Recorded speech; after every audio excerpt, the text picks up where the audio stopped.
So let's approach this conversation about beliefs from a slightly different angle.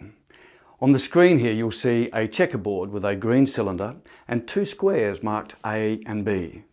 And my question is this: are those two squares the same shade of grey? Look closely. Notice what happens now. Do they still look different, or are they looking more similar?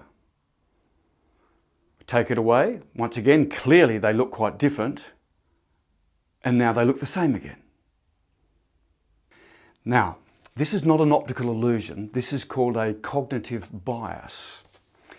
We think we see things that look quite different. We have a belief, we have an expectation that when we see a checkerboard, that we will see alternating light and dark squares. So the expectation is they'll be different shade of grey. The green cylinder and the shadow trick our eyes into thinking that they're different. They are exactly the same, but our brain changes them because of this cognitive bias. And we liken this to the whole notion of unconscious bias, that our beliefs create unconscious biases in us. We start perceiving things differently to what's reality. Unconscious biases affect what we remember, they affect what we see, and most importantly, they affect the meaning we make out of the things that we observe.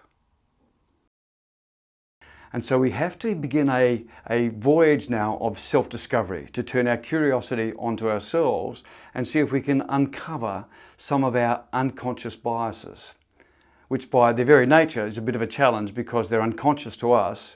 We now need to go and ask others to help us.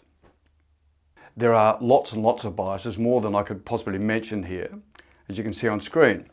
However, if we just come back here for a moment, we can see that those two squares are identical. So we are now aware that we have a bias. We're aware that we're not seeing them as they really are. Here's the interesting thing. With all that awareness, the bias doesn't go away.